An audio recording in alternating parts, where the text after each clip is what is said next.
Hi guys, and welcome to Project Clio 172 Reroad Blaster.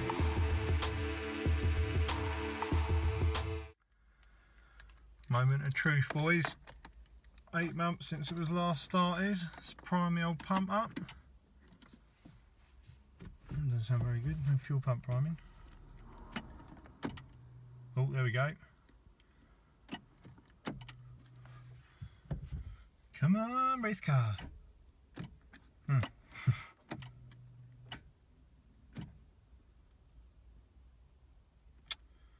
Wow. That's rubbish.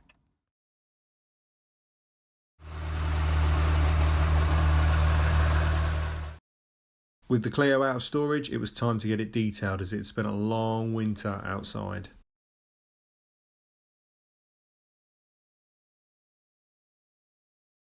So as you can see, we are back in the Clio 172 Cup. Now for those that have followed the channel, we took the little cup to Nürburgring last year for my 30th.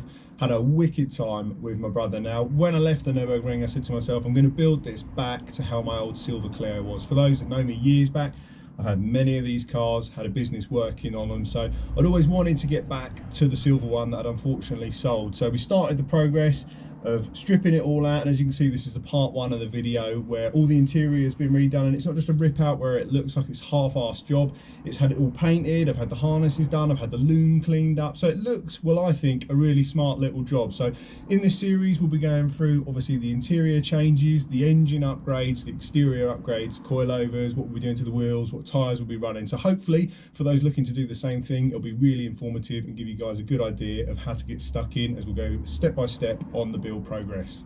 So interior wise, to strip the car, it's quite straightforward. All your plastics, carpets, all pretty much on poppers and a few torque screws, all comes out, but you are left with what looks like a half painted interior. Now a lot of people leave this setup and it really lets the interior down, to be honest with you. It just looks, you know, so unfinished. So I decided that I'd paint all the roof blue, all the floors, all the boot, and I also did some little circles on the floor out of grip tape, which is also used to cover the top of skateboards. So there's actually something to grip the floor, because with it stripped out, if you do get in there with wet feet, it is going to be slippery, which isn't a big problem, but it's nice just to have something as you're climbing in and out onto a grip rather than slipping about as you're getting in and out of the car, as unfortunately in the UK we do get a lot of rain.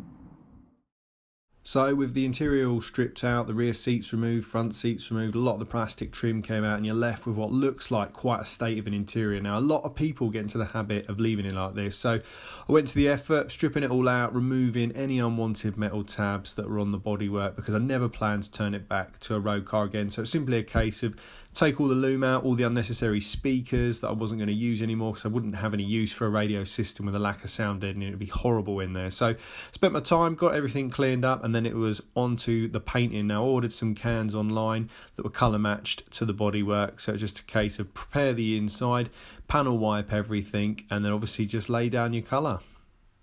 So as you can see, before and then shortly afterwards I started work on the left hand side. You can see such a difference on the interior. It makes a real big improvement having it colour coded. It won't be as hard wearing as exterior without the clear coat, but as I said, it's not going to have any traffic moving across the back of it, so to speak. It is literally going to be for show use with the harnesses. So I'm really happy with the outcome, and you know, a few days painting the inside up. So, most importantly, over the Recaros I had in previously are the Bimarco seats. Now I've gone with the Bimarco grips. They give you the full wraparound support, which is also going to double up as a handy sleeping rest for the passenger on the way to the Nürburgring when we get back there again in April. I've also gone with 3-inch OMP harnesses, so nice and snug, good width across your shoulders so it doesn't cut into you.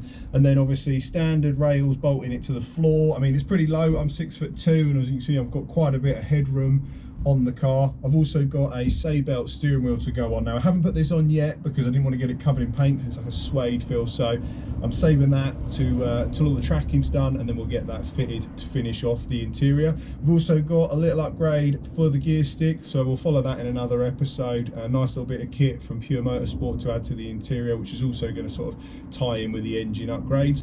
I've got a spare alloy in the back. It is only wrapped in a Pirelli P0. It's just what came with the car. Did a repaint on it just to make sure that if something did happen, at least I've got a spare to get home if I get a puncture or a blowout, or you damage your wheel when you're on track. So ideal just to have in the back. It doesn't weigh a lot, but obviously for full weight loss you could take it out, but I'm not being that particular about that.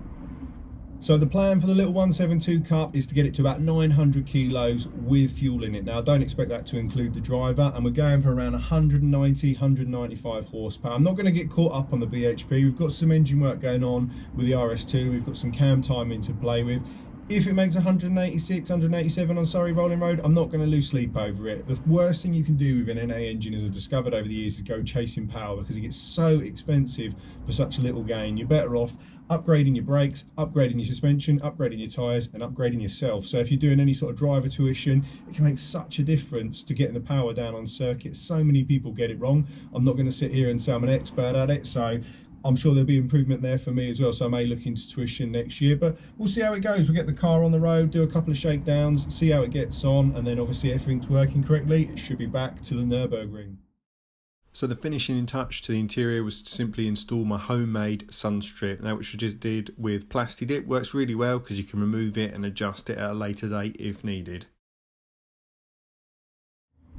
Obviously, if you enjoyed the video, guys, make sure you give us a like and a subscribe. So we will be obviously finishing off the rest of the build. We'll be going to the engine, the exterior, covering the whole start to finish, and then obviously on the shakedowns and along the journey with me on the faults that we find of going this far, stripping it out and obviously getting it ready for track. As I say, the car is getting old now, it's 2003, so I've had my fun trying to find seats, bolts off, etc. So it hasn't been a dull adventure. We are into the winter, so it does slow progress down, but stay with us until next time. Thanks for watching.